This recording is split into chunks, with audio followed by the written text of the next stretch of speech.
O Budokai Tenkaichi 3 é incrível, todo mundo já sabe. Mas será que você conhece todas essas curiosidades? E aí pessoal, tudo bom? Meu nome é o Lukitsu e se prepara que hoje eu separei 10 curiosidades pra vocês. Então bora fazer aquela troca. Eu falo pra vocês todas as curiosidades que eu tenho aqui e em troca vocês dão um like e se inscrevem no canal. Pode ser? Então só bora. Número 1, uma das mecânicas mais interessantes do jogo é a capacidade de personagens poderem virar Ozarus, que no caso são aqueles macacos gigantes. O requisito mínimo é o personagem estar num cenário à noite e também que ele possua uma cauda. Mas você sabia que essa regra tem 3 exceções? A primeira é que você pode virar Ozaru no segundo cenário do torneio de artes marciais. Ele não é um cenário 100% de noite. Você consegue ver a lua e tal, mas no geral ainda tá de dia. Isso é devido ao fato que no anime o Goku vira Ozaru contra o Mestre Kami assim que começou a anoitecer. E antes que vocês perguntem, isso não vale para qualquer cenário anoitecendo, é apenas nesse cenário específico. O segundo é que no traje 3 do Vegeta Explorador, claramente ele não tem uma cauda, mas seria muito estranho que apenas esse traje dele não tivesse uma transformação. Então eles já acabaram botando um Vegeta ganhar um rabo do absoluto nada e se transformar, por aí vai. E aproveitando que eu falei dele, temos as luas artificiais, que são aquelas luas que simulam a energia que a lua produz, sendo assim capaz de um Saiyajin se transformar. Os personagens que usam tal técnica são o Vegeta Explorador, Rei Vegeta e Turles. E outra curiosidade extra que vocês podem não saber é que os Ozarus, no caso, eles só possuem a consciência quando são Saiyajin de classe alta, ou seja, para você conseguir manter a sanidade, você tem que no caso usar o Nappa, o Vegeta, o Rei Vegeta e o Baby. Só eles conseguem falar nessa forma, os outros ficam basicamente apenas grunhindo. Número 2, níveis de armadura e vida. Uma coisa interessante também é o fato de que alguns personagens acabam possuindo blindagens, sejam os gigantes como também o Broly. Então acaba que dependendo do nível do personagem, ele acaba não batendo no outro. Por exemplo, o Goku base faria cócegas no Broly, acertando apenas golpes carregados. Um Super Saiyajin conseguiria bater um pouco mais, e um 2 ainda mais. Já o 3 seria perfeitamente capaz de bater no Broly. Inclusive, se você pegar um Gogeta Super Saiyajin 4 contra o Baby, ele inutiliza completamente o personagem. Mas se vocês querem a minha opinião, eu acho que é uma mecânica muito bonita na ideia, mas no balanceamento é outro papo. Número 3, o Resplendor do Diabo do Devilman ou Aquaman. Pra quem não sabe, esse é um personagem de Dragon Ball clássico, sendo um dos guerreiros da vovó Uranai. Sua técnica principal é o Resplendor do Diabo, que faz com que elimine a pessoa desde que ela tenha maldade no coração. Mas e se a pessoa tiver um coração puro, o que acontece? Bem, basicamente o golpe fica inútil.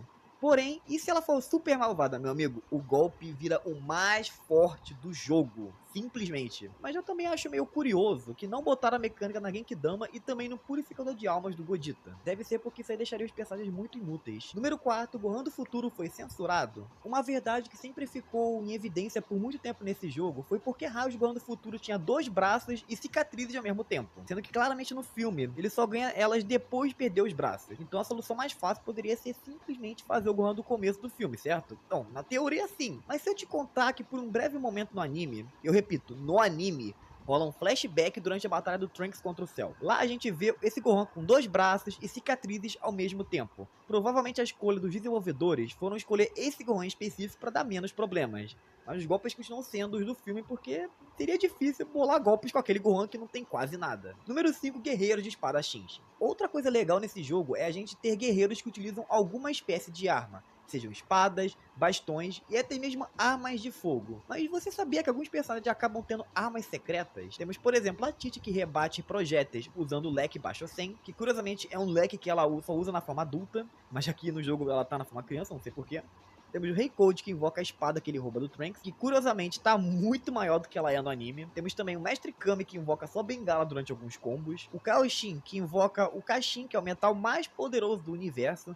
E pra fechar temos o Tal Pai Pai, que em alguns momentos ele saca uma espada. Mas se tiverem outros, vocês me contam, por favor. Androides e sua energia infinita. Como sabem, os androides de Dragon Ball possuem energia infinita, certo? Na verdade, não. Só alguns deles têm. E eles são os androides 13, 16, 17 e 18. Eles carregam o Ki automaticamente, dando oportunidades de basicamente apenas focar em bater enquanto seu Ki carrega automaticamente. Certo, mas e os outros androides? Vamos descartar o Cell, afinal ele é um Bio-Android. No caso, ele usa o Ki normalmente, então não precisa dessa artimanha toda. Então vamos focar nos androides 19 e 20. Eles basicamente possuem a mecânica de roubar Ki e vida igual ao anime. Mas você percebe que naturalmente seus Kis não regeneram mais do que 2 2 barras, fazendo com que você tenha que usar o agarrão e recuperando o seu Ki, ou você pode simplesmente ir combando e recuperar tudo também. Mas vamos combinar que esse tipo de personagem é obrigatório você jogar absorvendo energia. E vale ressaltar que eles também podem regenerar seu Ki defendendo as bolinhas de Ki e também ataques maiores. Inclusive o Super 17 possui energia infinita e também pode absorver ataques de Ki.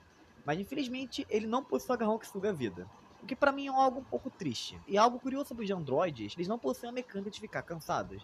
Então quando você recebe algum golpe e quebra a defesa, simplesmente você não vai receber nenhum efeito. Mas de quanto a outros personagens que também funcionam como androides, que são tipo Dr. Willow, Máquina Pilaf. Bom, eles simplesmente regeneram que normalmente que nem 17 e 18. No final das contas, só o 19 e o 20 que acabaram no prejuízo.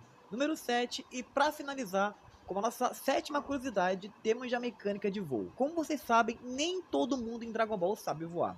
Seja o Mestre Kami, Tite, etc. Mas sabia que existem alguns erros nesse jogo? Primeiramente temos o Mr. Satan. Claramente ele tá usando uma mochila voadora, certo? Mas a pergunta que eu faço, se ela funciona, por que simplesmente ele não usa? Ela tá ali, mas ele deveria ao menos voar.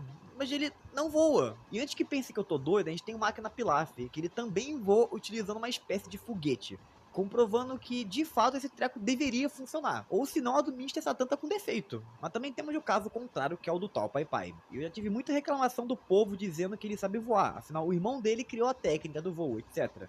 Ok, é um argumento aceitável. Mas esse é o único jogo de toda a história de Dragon Ball onde o Tal Pai Pai voa. No próprio Tenkaichi 2 ele não voava. Nos outros jogos, como Dragon Ball Legends, ele usa uma mochila voadora.